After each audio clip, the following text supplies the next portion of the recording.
Sempre ao vivo, de meio-dia a 1, pela rádio Trianon, AM 740 São Paulo, Rádio Universal, AM 810 Santos, AltV, www.altv.com.br, com reapresentação 6 da tarde.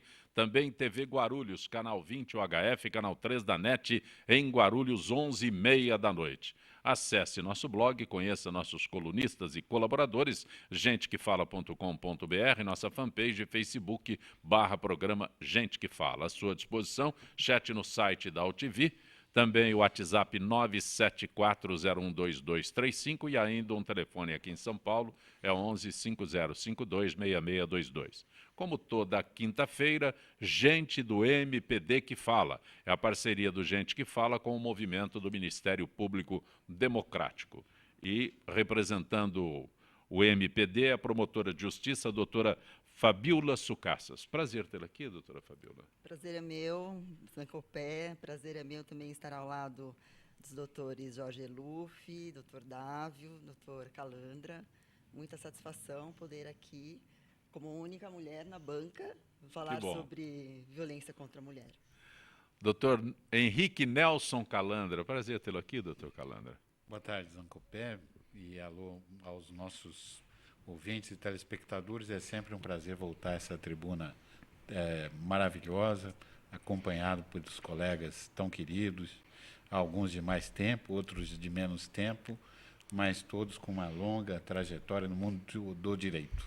Vou repetir uma pergunta que tenho feito com insistência para o senhor. Já vai completar um ano que o senhor está fora das atividades de tanto tempo. São quantos mil sentenças? Eu dei 40 mil votos no segundo grau, mais de 40 mil.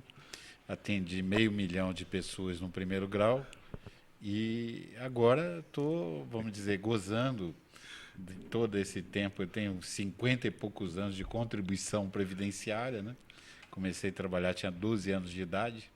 Esse ano completo 59 anos de trabalho, agora um pouquinho menos, né? E tenho feito trabalhos voluntários para a comunidade, algumas coisas no campo do direito também, trocando algumas ideias. As pessoas o procuram muito para consultar, como consultor. O que eu faria? Posso fazer? Não posso fazer? Muita gente quer saber minha opinião sobre muita coisa, né? E a gente tem que medir muito o passo, porque o mundo mudou muito aqui do lado de fora.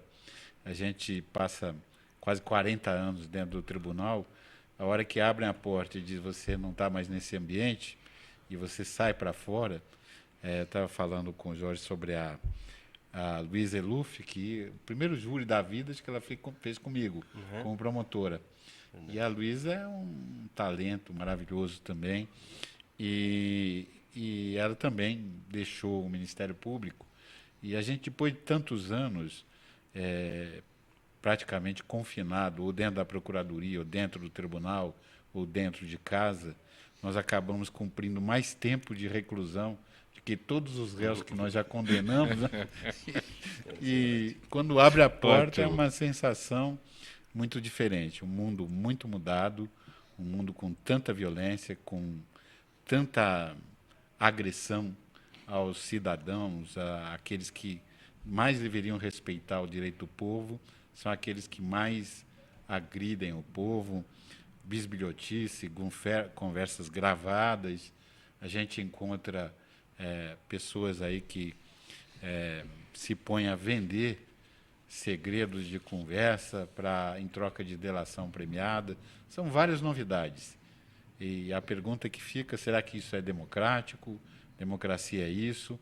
Nós que vivemos no regime anterior, né, onde muitas vezes a gente reunia no centro acadêmico para tomar uns golinhos de bebida e escrever um jornal com 4 páginas, diziam que a gente ia derrubar o governo, no dia seguinte estava todo mundo preso. E o jornal não saía. E ninguém derrubava governo nenhum com aquele jornaleco de 4 páginas, né? Mas todo mundo estava preso preventivamente. Quando chegava perante o delegado, colega nosso, né, profissional do direito, ele falava, isso aqui é um bando de inconsequentes, manda eles estudar para não tomar 0 na prova. Doutor Jorge Eluf, prazer tê-lo aqui, doutor Eluf. O prazer é todo meu, Zancopé, mais uma vez aqui nessa bancada tão seleta, com uma mulher, mas qualificadíssima, né? Que é a doutora Fabiola. É um prazer estar ao seu lado. O Dávio, nosso já colega de outros programas, e o nosso desembargador querido Nelson Calandra, que ele está aposentado, mas é um aposentado ativo, Sim. que é uma grande diferença. Além do que, ele não exerceu apenas a magistratura com proficiência, ele também foi um líder da classe, ele foi presidente da Associação dos Magistrados Brasileiros, não é, doutor Nelson? É verdade. Eu tive a honra de defender de todo o coração o Ministério Público, que queriam destruir o Ministério Público com essas emendas constitucionais que de vez em quando alguém arruma. Queriam destruir a advocacia, e eu acho que sem magistratura forte, sem Ministério Público com poderes para investigar, o Ministério Público não pode ser uma peça imóvel, não é uma estátua de sal. E eu fui para a rua junto com os dirigentes do Ministério Público, junto com o Roberto Liviano, que é o presidente do Ministério Público Democrático, e ao Senado e à Câmara, para defender essas instituições centenárias que precisam que o brasileiro não tenha essa... Normalmente nós somos muito recolhidos nas nossas manifestações, falam os maus, calam os bons. E também com a participação da advocacia nesse tripé, né? É verdade. Sem dúvida. É verdade. Uma advocacia forte. Também conosco o advogado previdenciário, Dr. Dávio Zarzana Júnior. Prazer tê-lo aqui, Dr. Dávio. Prazer, bom dia a todos. Obrigado mais uma vez pelo convite. Nessa banca seleta, como já foi dito, reitero todos os cumprimentos e creio que eu vou fazer essa apresentação breve porque os temas são bastante polêmicos e vão gerar uma boa discussão. Sem dúvida alguma, é assunto em todos os locais, em todos os momentos. O estupro coletivo contra uma cidadã no Rio de Janeiro traz as manchetes à violência sistemática e crescente que as mulheres sofrem no Brasil. Uma barbárie que precisa ser profundamente empreendida ou compreendida em nosso meio social e em nossas relações, a fim de permitir uma verdadeira reviravolta de forma como enfrentamos a violência contra as mulheres. Doutora Fabiola, doutor Jorge Luff, doutor Dávio, doutor Calandra, a senhora já se manifestou por defesa do direito da mulher? Sim, sim. Contra a violência, acho que é o termo melhor, né? Sim. Na verdade, é uma questão que já é pauta do Ministério Público. Eu faço parte do GVID, que é o Grupo de Enfrentamento à Violência Doméstica e Familiar contra a Mulher, e faço parte do Núcleo Leste 2, que representa um movimento de 30% de toda a cidade de São Paulo, que abarca uma região de 3 milhões de pessoas. E o grupo, que nasceu em 2012, é um grupo que já vem com uma filosofia de defesa contra a violência doméstica e familiar contra a mulher. E eu iniciei com esse trabalho em 2013. Eu acho muito importante abordar isso, porque é uma pauta que já existe dentro do Ministério Público. O grupo já estabelece projetos para discutir a violência de gênero, especialmente contra as mulheres. E esse grupo, apesar de nós termos uma atribuição, né, junto a varas criminais, não necessariamente criminais, porque o juizado ele tem uma competência, digamos, híbrida, né? É uma atribuição que acaba de um promotor criminal que precisa sair de seus gabinetes para conversar com a sociedade, para fazer prevalecer aquilo que a Constituição prevê, que é a defesa dos direitos sociais. Então, a importância de ressaltar isso é justamente para trazer, para mostrar que é uma pauta do Ministério Público, que essa conversa com a sociedade vem sendo mantida. Nós temos os trabalhos voltados à capacitação de profissionais das diversas áreas, que enfoca a temática da violência contra a mulher como algo a ser de pauta de todos os serviços que acabam atendendo mulheres. E nesse caso específico no Rio de Janeiro? Bom, esse caso específico no Rio de Janeiro é um caso emblemático, mas que não traz novidade à realidade do estupro no país, né? Não traz novidade porque os estupros são crimes, né? É um crime absolutamente grave, é considerado hediondo, causa uma intensa repulsa social. Obviamente que esse caso veio à tona, trouxe esse assunto diante de várias circunstâncias. Colocamos aí, né, um estupro praticado por muitos homens, né, um estupro grupal. Existe uma pesquisa em que, inclusive, revela que 15% dos estupros são estupros cometidos por 2 ou mais homens. E traz também essa questão de uma adolescente de 16 anos, numa comunidade tomada pelo tráfico, e uma adolescente dopada. Adolescente esta, que teve um filho aos 13 anos. Aos 13 anos, então, ela também foi estuprada. Doutor Eluf, quando o senhor se manifesta, eu não sei se, como advogado... Eu concordo plenamente Sim. com a doutora Fabiola. Acho que esse é um caso emblemático, extremamente grave, mas, infelizmente, é recorrente. São fatos corriqueiros. Agora, Eles não chegariam na mídia como esse chegou? Esse chegou por causa da rede social, né? Da ousadia dos meliantes, né? Que, aliás, é bom que se diga, a delegada que está cuidando do caso, ela colocou o dedo na ferida, dizendo que os traficantes que têm essa aura de fazer trabalho social para a sua comunidade, como benfeitores... Desempenhar o papel do governo.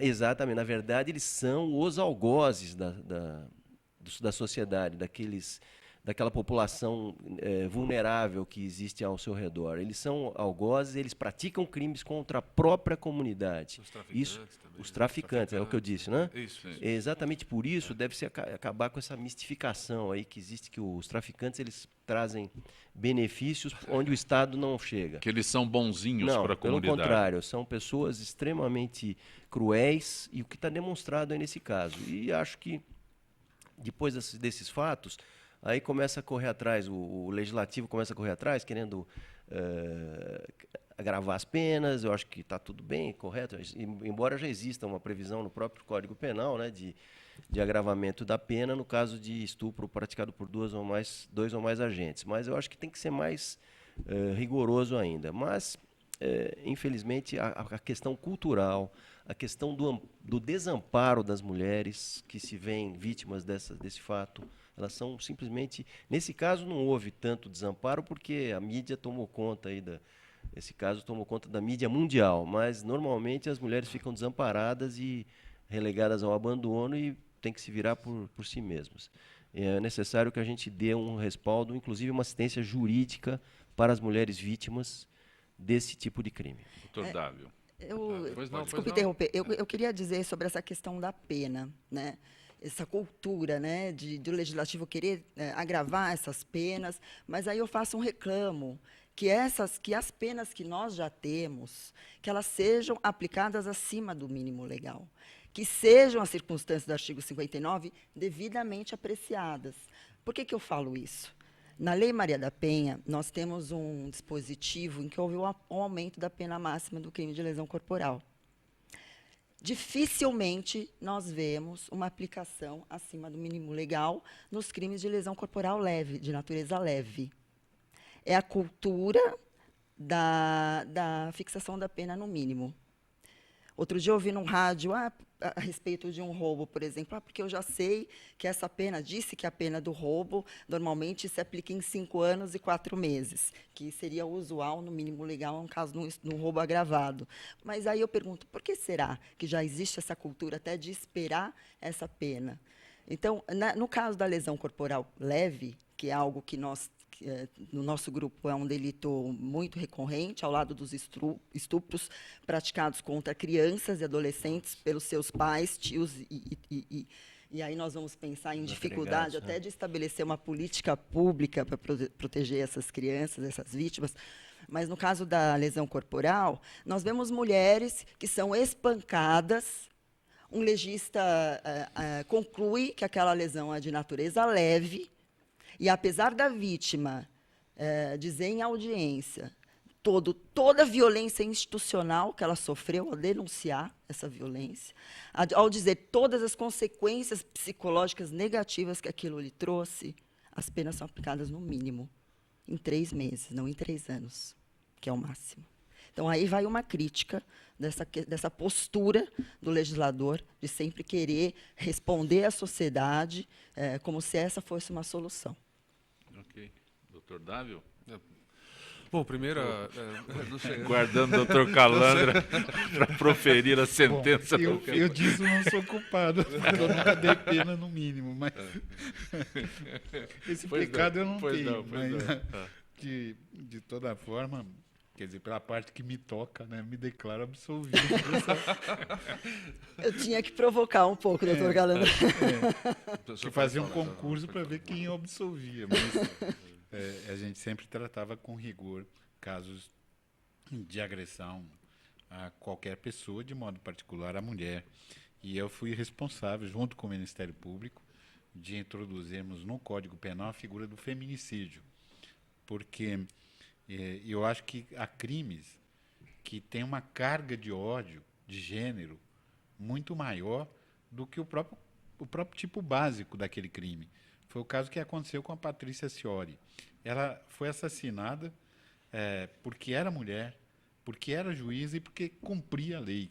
Então, a condição feminina dela fez acrescentar requintes de crueldade na execução dela. Quer dizer, a execução dela diante da família, com 23 tiros, diante dos filhos, do marido, no local da residência dela, saindo do trabalho, é algo que tem um requinte de perversidade.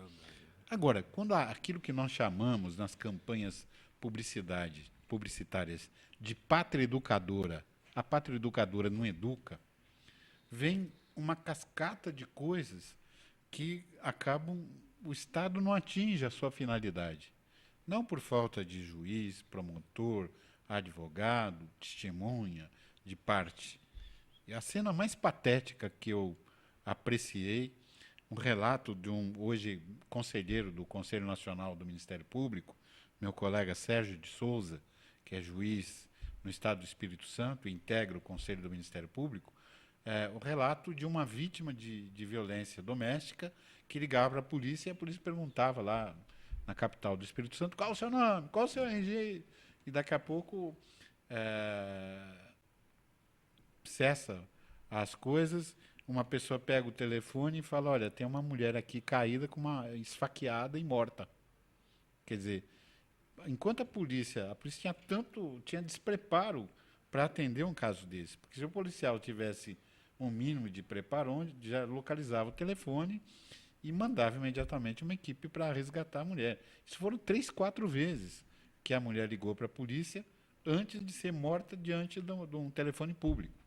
E uma pessoa pega o telefone, olha, agora não precisa mais, viu? A mulher já está morta, foi esfaqueada por uma pessoa que saiu correndo aqui com uma faca ensanguentada, presumo que deva ser o marido dela. Quer dizer, então, o César Bittencourt escreveu um livro, foi vice-presidente do nosso querido OAB Federal, e o César escreveu um livro, quando era integrante do Ministério Público, a tese de mestrado dele diz falência da pena de prisão. Quer dizer, se você confina as pessoas dentro de um presídio, e dentro do presídio quem manda não é o Estado, é uma organização criminosa, você acaba criando, atrás daqueles muros opacos, não um lugar de resolver problema de violência, uma fábrica de violência contra a sociedade. Doutor Calandra, o doutor Eluf, há instantes, falou que os legisladores, nesta hora, estão todos correndo para novas leis, para não sei o quê, mas o senhor já ouviu essa pergunta inúmeras vezes e eu repito, há necessidade de novas leis? Os Estados Unidos têm a pena de castração clínica. Química, para aqueles que são incuráveis nessa prática de... houve uma pessoa que saiu do presídio aqui de Franco da Rocha, foi para a rua, estuprou e matou 12 meninos. Né? Porque nós, juízes, meninos, Meninos. que nós recebemos um atestado dos médicos dizendo que a pessoa tinha que ser tratada fora do estabelecimento penitenciário dedicado a pessoas com problemas mentais. Só que lá fora não tinha ninguém do Estado para acompanhar, não tinha uma família acolhedora e a pessoa se põe a matar jovens, que era aquela tara, aquela coisa da violência incontrolável que ele tinha. Eu acho que nós temos que pensar seriamente em medidas mais duras. E eu acho que queria até me associar aqui à observação do Dr. Jorge Eluf, como grande advogado e grande professor que ele percebeu que nós começamos a caminhar para a solução desse problema em algumas comunidades. A doutora Cristiane Bento, que é a advogada encarregada desse caso, ela puxou para dentro do processo criminal os chefes do tráfico no local onde ocorreu a violência. Do mesmo modo que o Supremo Tribunal fez em relação aos grandes empresários brasileiros, que havia essa fraude generalizada, desvio de dinheiro público, uma série de irregularidades, e o Supremo, tanto na gestão do ministro Joaquim Barbosa como agora, tem aplicado a teoria do Klaus Roxin. Ou seja, você é responsável não só por aquilo que você faz diretamente, mas por aquilo que você, sendo responsável por isso, permite que aconteça no local onde você domina aquele fato. Quer dizer, eu penso que a hora que esses chefões do tráfico foram jogados para dentro das ações penais, que eles não fiquem só lá mandando, que eles estão sujeitos a penas elevadas, no dia que dentro do presídio for obrigatório o trabalho para cumprir pena, porque nós, na sociedade, o que acontece? Eu sei que as organizações humanitárias, com certeza, vão ficar arrepiadas com o que eu vou falar, mas eu acho que é o sentimento que eu tenho. Se nós que não matamos ninguém, não cometemos nenhum delito, se nós não trabalharmos, nós não temos nem alimentação dentro da nossa casa, em nome do quê? Aqueles que estão dentro do estabelecimento penitenciário não podem cometer nenhuma atividade de trabalho, não fazem absolutamente nada, se dedicam a incomodar a gente com sequestro simulado, organizar novas ações criminosas, não é? Essa ação criminosa contra essa jovem foi, de algum modo, gerada dentro de um estabelecimento penitenciário, ou dentro de uma organização criminosa que lança os seus tentáculos para a sociedade. Então, o preso tem todo o direito ao tratamento humanitário, mas ele tem que ter atividade, tem que ter trabalho dentro do presídio. Senão aquilo vira uma fábrica de violência. E é isso que nós não podemos fazer. Eu tenho dito que muitos de nós imaginam que constrói aquele presídio com aqueles muros enormes de concreto e fixa a pena de prisão perpétua, nós resolvemos o problema da violência. Não. Ali começa o nosso problema, porque nós não olhamos para dentro do presídio. Então, eu, a propósito, Zancopé, gostaria de acrescentar a perfeita exposição dos fatos pelo Dr. Calandra, que nós devemos, sim, ter presídios para isolar essas pessoas que causam danos à sociedade, mas, ao mesmo tempo, devemos também fazer um trabalho de humanização dos presídios, para poder permitir que essas pessoas tenham a oportunidade de se ressocializar, de trabalhar, para, no fim, não se tornar um mero depositário, lá, depósito de gente. Mero hóspede do governo. Jogada à sua própria sorte e quando saem de lá, saem de forma muito mais, mais perigosa. Nós temos que fazer uma campanha de humanização dos presídios. Eu ainda não investir nisso. O tema é bastante polêmico. E eu sei que daqui a pouco vai ter outras entrevistas. Não sei nem por onde começar a comentar esse caso, porque eu até comentei com algumas pessoas, 1 hora de programa, infelizmente, não dá para você abordar toda a complexidade do que aconteceu nesse caso do estupro coletivo. Tá? Então, o ponto de partida, eu vou falar rapidamente, o ponto de partida é: estupro é crime, é hediondo, tem que ser punido, tem que achar os responsáveis e tem que punir. Ponto número 1. Ponto número 2, eu disse que eu ia trazer uma polêmica, porque sempre a polêmica é necessária para os debates. Nós estamos, nesse caso, com um pequeno problema de informações, porque chega a todo tempo uma série de informações sobre este caso específico, e nós temos medo de tomar uma decisão precipitada, porque o volume de informações é muito grande. Então, por exemplo, para você que está ouvindo a gente, foi falado que o delegado que recebeu a moça foi afastado. Muito bem. Depois agora tem uma delegada, não é isso? Uma delegada que assumiu o caso. Diz que o primeiro laudo que saiu não apontou indícios de violência. Eu não sei se isso é verdade, mas a gente ouve essas informações. Então vamos lá. Não, só estou colocando as informações que foram saindo. A vítima teria se submetido ao exame 5 dias depois. 5 dias depois, aquela coisa tal. Outra coisa que foi falada foi que ela, na verdade, que o tipo penal, você precisa do consente. Você tem que violar, tem que ser contra o desejo da vítima. E que o laudo teria indicado que houve consentimento da vítima, que não eram 30 pessoas, que eram menos. Ou seja, a gente recebeu um monte de informações. Aí você fala, não, peraí, o estupro ele tem que ser... Se eram 30, foram 20, qual é a diferença? Não, mas isso que eu estou falando. A questão que eu estou colocando não é essa. A questão que eu estou colocando é, a não sei quem foi que falou, acho que foi o doutor Eluf, todos os finais de semana isso acontece. Isso, pelo menos em São Paulo e Rio de Janeiro, é uma coisa bárbara, uma coisa horrível. Acabaram de ser falado de coisa até com crianças que é feito esse negócio. É um absurdo. Só que este especificamente, esse delegado afastado, chegou a informação depois que a menina que foi no Fantástico não era a menina que foi estuprada, porque foi outra menina que se apresentou na delegacia. Aí você fala, bom, isso é um absurdo, isso é uma mentira. Nós estamos numa situação de guerra de comunicação que, para este caso específico, parece que está havendo como que eu posso dizer? Uma superexposição desse caso, o que não tira o problema, entendeu? Eu não sei o que está... Fica uma coisa, você fica até preocupado. Eu acho que é uma ingerência no trabalho, porque eu acho que a gente tem que discutir o fenômeno. Não, eu digo, né? Mas porque você agora, fica... adentrar na maneira como o delegado atua, isso não é função nossa. Exatamente, porque... Nossa, discutir o fenômeno, refletir soluções, porque, na verdade, esses estupros acontecem a cada 11 minutos, segundo as estatísticas oficiais. E tem outras coisas também, por exemplo, eu já pronunciei isso antes, eu também estudei o tema por muitos anos, eu li a bibliografia especializada, eu não concordo com a questão da nomenclatura gênero, eu concordo com a nomenclatura sexo, eu não vejo o menor problema nisso. Outra coisa, tem uma questão do feminismo também, radical, que eu acho extremamente perigosa. Eu tenho aqui a frase, eu não estou falando desse caso do estupro, mas estou falando porque depois teve uma repercussão que se desdobrou em temas complexos que são muito perigosos. Então, por exemplo, aqui eu recebi correu nas redes sociais depois, então várias feministas, ativistas não do Brasil, mas proeminentes, que diziam coisas que você ficava assustado. Então, por exemplo, uma feminista de sobrenome Dworkin, você pode procurar na internet depois no Google, ela dizia o seguinte: eu quero ver um homem espancado até uma polpa sangrenta com um salto alto enfiado em sua boca, como uma maçã na boca de um porco.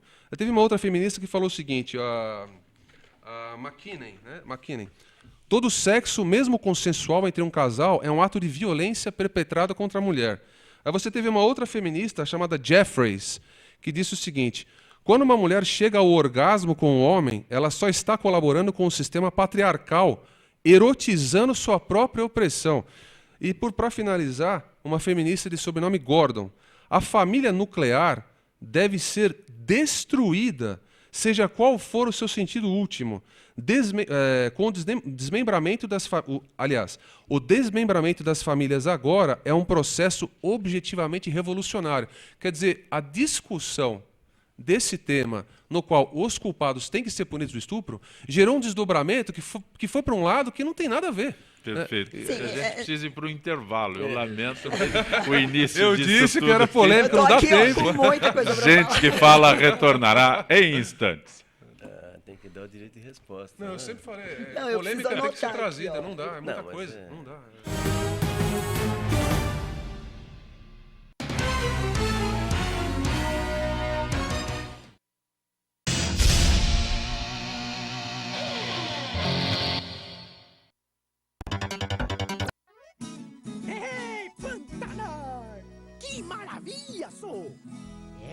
Mas aqui os peixes já estão diminuindo. Por isso, é bom cuidar e proteger os rios que é aqui, de onde eles nascem. O Pantanar depende das nascentes e das cabeceiras. E nós também, ué. Então, pessoal, vamos ajudar. Afinal, tamo tudo junto, no mesmo barco.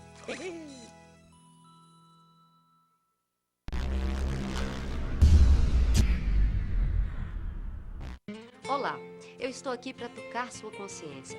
Nossa saúde ganhou o movimento Mama Amiga pela Vida, uma ação social e voluntária que trabalha pela prevenção do câncer de mama.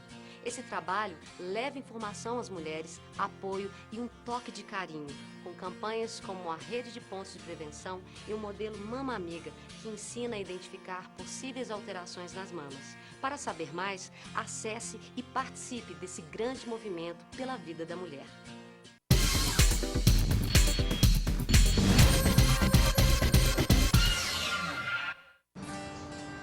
Espécies da Mata Atlântica. O Parque Nacional da Tijuca fica no coração do Rio de Janeiro e no coração do parque fica a Floresta da Tijuca, a maior floresta urbana do mundo, com uma extensão de 3.953 hectares de Mata Atlântica. Aqui existem várias espécies, cada uma com um importante papel no ecossistema. O Pedro é uma delas. Essa espécie de hábitos diurnos é fundamental no reflorestamento e na limpeza da mata. Além disso, o Pedro é uma espécie extremamente sociável e gosta de andar em grandes grupos. Esse programa ele foi criado para dar oportunidade aos visitantes a conhecer melhor o parque, participar da manutenção de trilhas do parque e criar uma consciência ambiental nos visitantes que vêm aqui no parque. E passar a questão da sustentabilidade, se preservar para as gerações futuras. As atividades principais são a manutenção de trilhas, que consiste basicamente na colocação de placas, a retirada de resíduos das trilhas, orientação aos visitantes, plantação de mudas, de espécies nativas. São várias atividades que fazemos aqui dentro do programa voluntariado que melhoram a condição das trilhas para os visitantes do parque. Espécies como a do Pedro são essenciais para manter o equilíbrio da Mata Atlântica. E você, a sua espécie já está catalogada? Acesse gpsmataatlântica.org.br e mostre como a sua espécie protege a Mata Atlântica.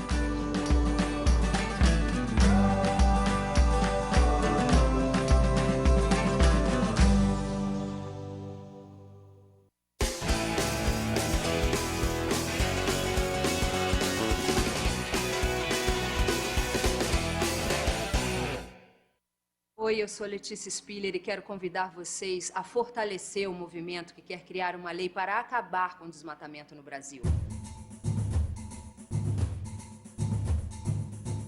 Nossas florestas não podem mais ser destruídas. São elas que garantem a nossa qualidade de vida. Eu quero floresta em pé, água fresca, clima ameno e desmatamento zero. E você? Participe, assine a petição.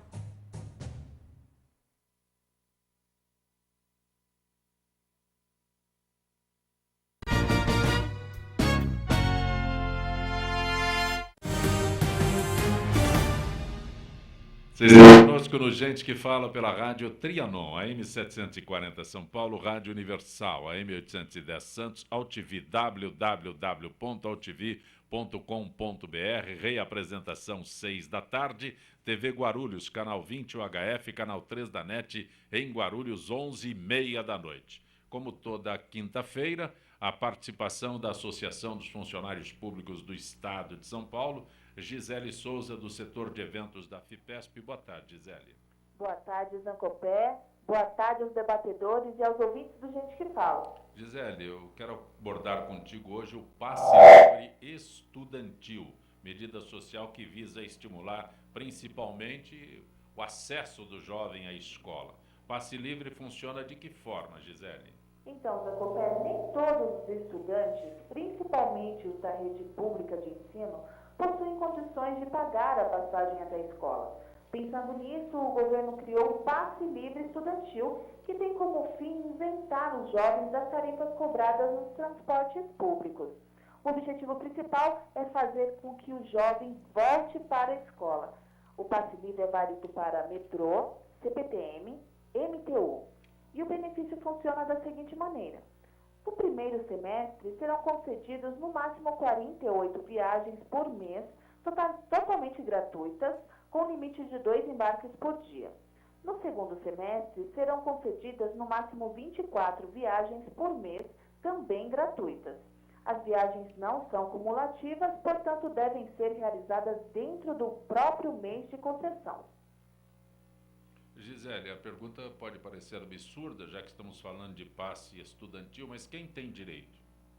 Alunos do ensino fundamental ou do ensino médio da rede pública, alunos de universidades privadas que possuam renda familiar por pessoa de até um salário mínimo e meio, alunos de universidades privadas que sejam beneficiários do FIES ou do ProUni, alunos de universidades privadas que sejam beneficiários do Bolsa de Estudo ou de cotas sociais e que comprovem renda familiar por pessoa de até um salário mínimo e meio, alunos de cursos técnicos, tecnológicos ou profissionalizantes, sejam de instituições públicas ou privadas que possuam renda familiar por pessoa de até um salário mínimo e meio. Gisele, esclarece para a gente qual o caminho para se conseguir o passe livre estudantil. Zancopé, para ter direito ao benefício, o interessado deve procurar a sua instituição de ensino e solicitar o cartão que dá direito ao passe livre estudantil.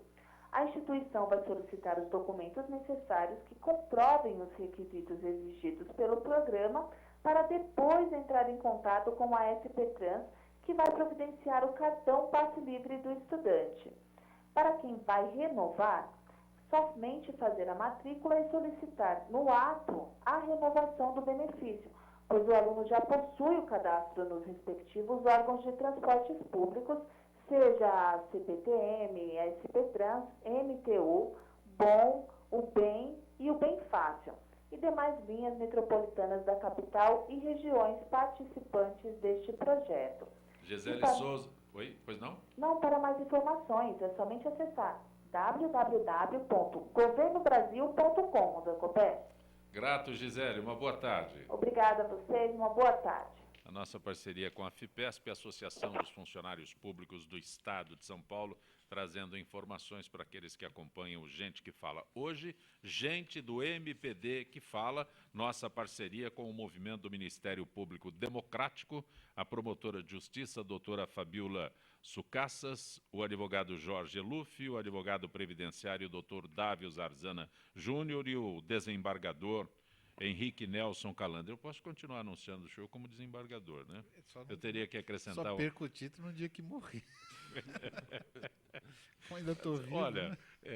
parece, né, que é descabido, mas não é. A gente fica com um problema terrível quando vem políticos, deputado, mantém o título, né? Mas se ele perdeu a eleição, o adversário dele fala, ele não é deputado. Aí coisas desse tipo. Mas na Câmara Federal é considerado deputado. Sim, mas senador. Quando está num debate desse aqui, eles quase se pegam quando eu anuncio alguém que não está no exercício mais como deputado, esse tipo de coisa. Agora, hoje eu sou advogado, né? Sou inscrito na OAB. Não advogo de verdade, mas... Muita honra para a classe.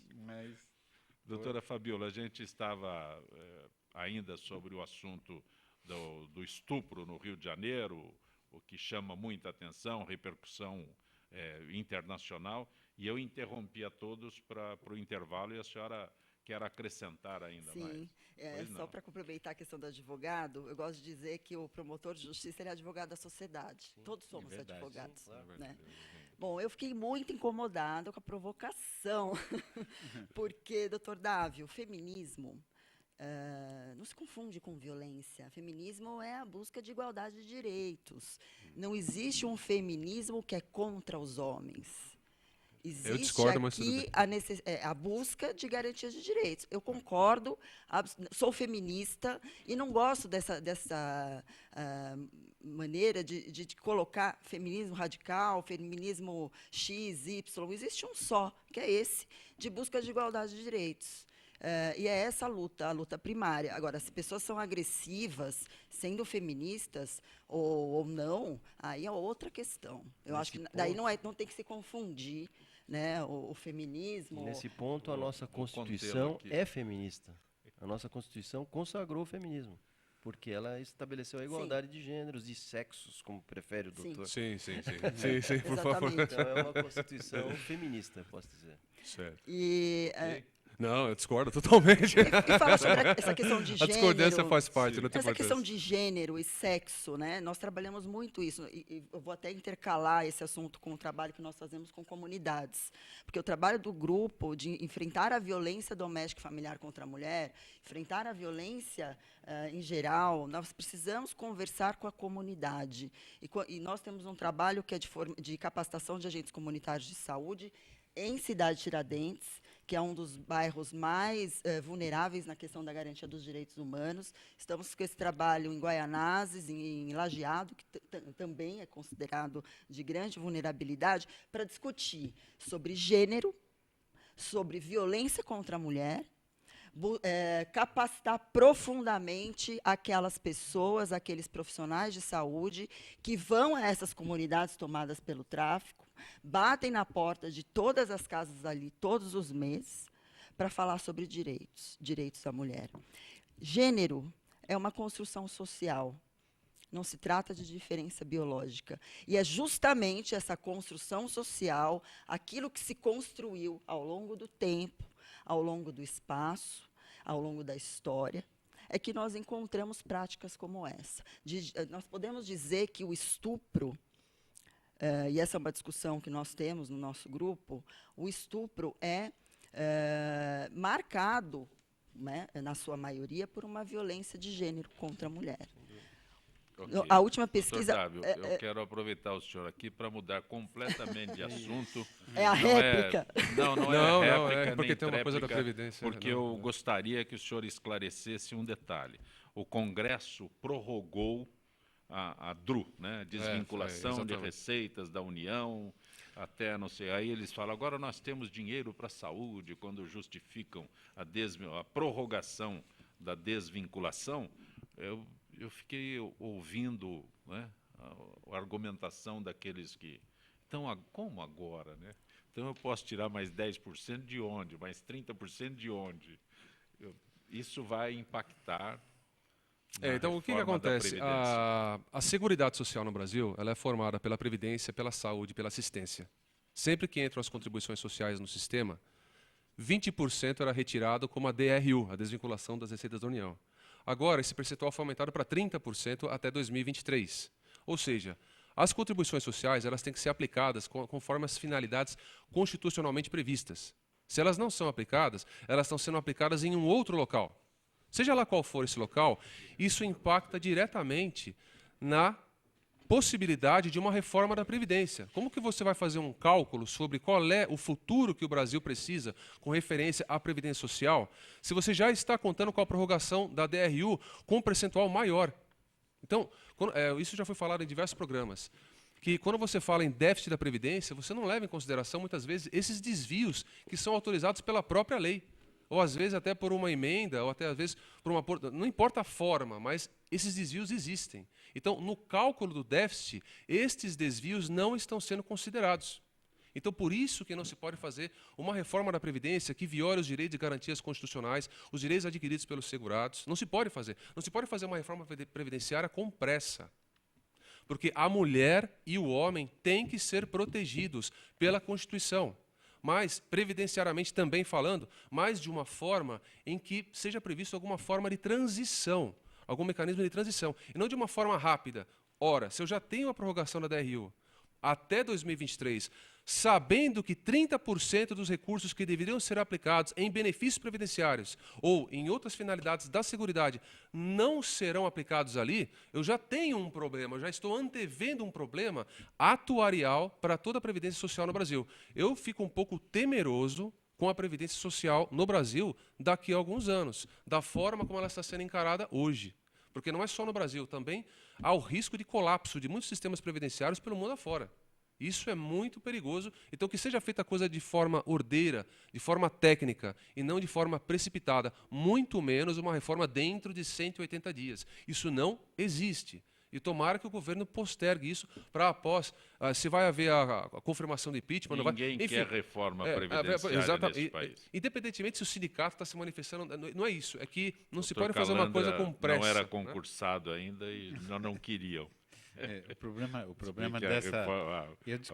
Eu debati isso com o Silvio Costa, deputado Silvio Costa, ele é muito radical, né? Ele é formado em física. Não parece, né? Mas é. E nós debatemos muito o orçamento da União. Ele e o Gilmar Machado, que hoje é prefeito de Uberlândia. E mais outros lá, e tantos outros. E o debate esquentou, quase que saímos no tapa lá, discutindo o orçamento. Porque eu defendi exatamente isso que o doutor Dávio acabou de falar. A contabilidade pública, será que Deus poderia mandar, por favor, um José do Egito para a gente? Alguém que entenda de números e que faça essa contabilidade da Previdência de verdade. Querem reformar a aposentadoria de juízes e promotores. Só que as nossas carteiras previdenciárias em relação a juízes e promotores, ela é estável, ela não dá R$1 de gasto para o governo, porque ela é estável. Nós ficamos naquele sonho, você procurador geral, você isso, você aquilo, você juiz da capital, quero ser desembargador no tribunal, quero ser ministro, passar a vida você está dentro do tribunal. Então, nosso grau de contribuição é de 45, 43 anos, no mínimo, para chegar ao tempo de aposentadoria com 70 anos. Então, nossas carteiras são estáveis. A primeira coisa que falam, juiz tem aposentadoria privilegiada, mas ninguém fala que a gente, desde que entra, paga previdência sobre tudo que ganha, e agora o benefício é 10 salários mínimos para o juiz e o promotor do século XXI. E tem o direito adquirido também. Não, e dizendo que nós damos prejuízo. Quer dizer, e eu discutia com o Silvio Costa e outros deputados e senadores essa coisa da contabilidade real. Querem discutir números? Está aqui meus números. Vamos discutir esses números. O número da previdência comum do trabalhador que trabalha vinculado ao INSS também não é esse que está apontado. Por quê? Porque jogaram para dentro do sistema uma quantidade enorme de beneficiários que nunca contribuíram com nada. Né? E isso, ao invés de ser contabilizado como gasto social do governo, entrou tudo isso na conta da Previdência. E Previdência o que é? Desde o tempo dos ferroviários, né? Quando foi criado o primeiro Instituto de Previdência no Brasil. É contribuição longa para depois ter uma aposentadoria, carteira para poder uma aposentadoria proporcional àquilo que você recebeu. Davi, me conta. Das previdências privadas, qual delas dá prejuízo e não consegue pagar? Para não dizer que nenhuma, eu vou falar difícil de dizer, pronto. Nem a Previdência é deficitária. Né? O que dizem que a Previdência é deficitária é um engodo muito grande. Eu não sei para quem é a pergunta, eu sei que é do Jaime do Jardim Bom Filhole, eu não consigo ler o início lá. Deve ser para o Dr. Calandra. Qual a posição do senhor sobre depoimento por videoconferência? Olha, século XXI, chegou, o 22 está mostrando o dedo para o nosso nariz, não é? E a sociedade tem que evoluir. Eu me lembro de um interrogatório, Zancopé, de um criminoso famigerado, eu não vou repetir o nome, que esse povo que mais gosta é de notoriedade, e ele tinha que depor no Fórum de Jundiaí, porque assassinou uma mulher, por engano. Deu um tiro nas costas da mulher, arrancou o coração da mulher com um fuzil AR-15, pensando que era uma pessoa que ele queria eliminar. Por engano. Mas matou. Né? E no dia do júri, teve que parar o fórum, ninguém podia fazer audiência. As crianças não foram à escola, foi tudo fechado no centro de Jundiaí. Barricadas e policiamento ostensivo. Avião a jato para trazer o sujeito lá de onde veio. Ele senta diante do juiz e diz assim: meu nome, seu nome, fulano de tal. Eu sou empresário, exijo que o senhor me qualifique como empresário. Chefe de tráfico de drogas. A acusação que me faz é injusta. Quer dizer, você acha que tem sentido eu trazer um homem de um presídio de segurança máxima, onde ameaçaram jogar um míssil contra o presídio para libertar ele? né? Traz ele para o Fórum de Jundiaí, para a cidade, para você dizer que é empresário. Não dá, né? Doutor Jorge Eluf. Então a videoconferência funcione bem. A redução da maioridade penal voltou à pauta da CCJ, Comissão de Constituição, Justiça e Cidadania do Senado. O texto é bastante longo, mas isso resume.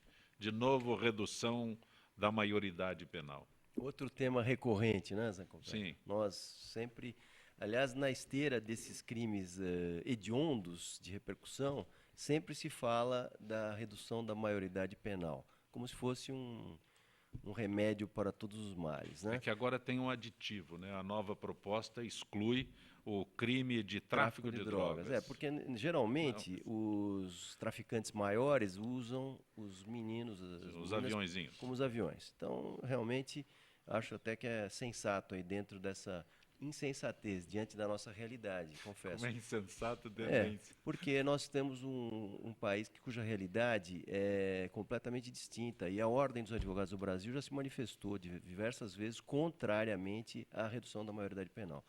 Não porque entendamos que os menores também não sejam passíveis de punição, acho que sim, mas aí dentro de uma outra perspectiva, talvez o aperfeiçoamento do Estatuto da Criança e do Adolescente, criação de métodos de prevenção, de cura, ou de tratamento dessas crianças, mas não jogá-los num presídio com os maiores, onde ele certamente não vai trazer nenhum benefício para esses meninos e meninas e vão voltar para a sociedade de forma muito mais violenta, já escolados na escola do crime, que são os nossos presídios de hoje. Então, enquanto não houver uma reformulação dos presídios, uma humanização dos presídios, uma educação permanente do Estado com relação a essas crianças, eu entendo que é uma medida que não vai trazer nenhum benefício para a sociedade. Doutora Fabiola, o Superior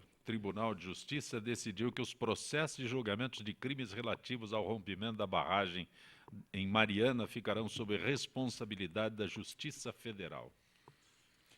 O que significa isso? Através de um conflito, né? Conflito de competência. Foi, né? A questão do conflito.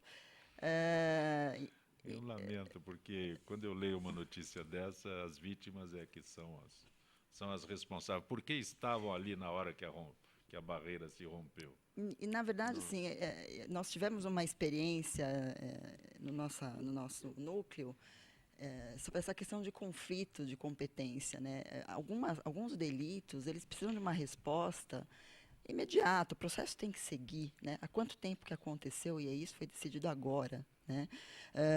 Mas, enfim, nós tivemos, inclusive, nos casos de estupros, sobre o fundamento de que esses estupros praticados contra crianças e adolescentes não seriam crimes de competência das varas de violência doméstica e familiar contra a mulher, porque a vulnerabilidade não estaria na condição do gênero, não, e sim na idade.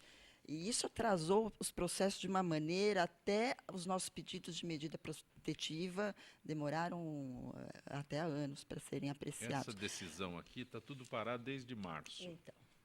E aí a gente vai ter que esperar. Parece pouco, mas sim, é muito tempo. nós precisamos de uma resposta, né? Precisamos de uma resposta. Agora, como nós fazemos o nosso trabalho, é um trabalho de competência da Justiça Estadual. Trabalhei muito tempo com crimes ambientais, estou longe dessa esfera, mas eu acredito que se a Justiça Federal tiver que responder, se entender que existem interesses da União relacionados, que se dê, então, uma resposta adequada e merecida a esse tipo de tragédia que foi no Brasil, né? Doutor Eluf, pois não? Eu acho que se justifica, Zancopé, porque aí é um crime ambiental de proporções como disse, nacionais. Por que eles estavam nacionais, ali, né? Atingiu vários estados, né? Prejudicou inúmeras populações de diversos estados. Eu acho que até para se viabilizar uma decisão uniforme para todos esses casos de lesão ao meio ambiente e às pessoas vitimadas, tem que ser feita talvez uma jurisdição federal, porque eu acho que foram delitos de âmbito nacional. Não sei se o doutor Calandra concorda com isso. Existe uma coisa que essa questão da competência federal e estadual, que é essa disputa que muitas vezes ocorre entre as instituições. No meu ponto de vista, o Ministério Público e a Justiça são nacionais, não é? Então tem que somar forças em vez de se dividir. E às vezes entram aí vaidades pelo meio das coisas e acabam, vamos dizer, a Justiça Federal é mais importante que a estadual, esse tipo de coisa. Não há essa importância maior ou menor. Todos exercem o mesmo tipo de atividade com essa separação derivada, por exemplo, desse caso aqui que envolveu vários estados, como disse o Dr. Jorge. Tem que haver realmente uma justiça que possa resolver de modo igualitário para todos. Quem está em Minas, quem está no Espírito Santo, ou outros estados que possam ter sido afetados por essa destruição da barragem. Mas o que nós fazemos no judiciário, quando surge um conflito, um acha que é competência dele, o outro também, nós designamos um deles para tocar o processo, até que o tribunal decida em definitivo de quem é a competência. Então, acho que não há prejuízo para o andamento das coisas se... Falta bom senso, doutor Calandra. Eu sonho com o dia que a justiça brasileira seja nacional, nem federal, nem estadual, nem do trabalho, nem disso, nem daquilo. Cada um vai trabalhar segundo a sua especialidade, mas uma justiça única, nacional. É isso que o Brasil precisa. Doutor Calandra, não temos tempo. Agradeço mais uma vez tua gentileza de ter participado do nosso Gente que Fala. Eu que agradeço, quero homenagear o Ministério Público na pessoa da nossa querida colega de trabalho, a doutora Fabiola, que vem acrescentar e muito aqui no nosso debate. A visão feminina é algo realmente necessário. Mulher brasileira, eu que tenho uma mãe que foi mãe de 8 filhos, que é mãe de 8 filhos, está viva até hoje com 96 anos, e que na hora de entrar para uma cirurgia gravíssima, chama os filhos, dá a mão para eles, reza uma salve rainha, se coloca na mão dos médicos e sai de uma cirurgia de 6 horas falando e andando. Essa é a mulher brasileira, essa é a mulher que é minha mãe, essa é a mulher que nunca teve uma empregada doméstica dentro de casa, ajudou meu pai a trabalhar, nos criou, nos ensinou a ler e escrever, mesmo tendo só 2º ano primário, e é para essa mulher que nós devemos olhar. Mulher que tem que votar, tem que decidir, tem que ser senadora, tem que ser deputada, promotora, presidente da República, mulher que tem destaque, tem que receber destaque no Brasil. E eu homenageio o Ministério Público na sua pessoa, doutora, e que o seu exemplo possa servir para muita gente que muitas vezes se limita a vencer aquele expediente e encerra, tranca a gaveta e vai embora para casa. A senhora é mãe, a senhora é professora, a senhora é promotora, a senhora é militante de uma causa, de um Brasil diferente.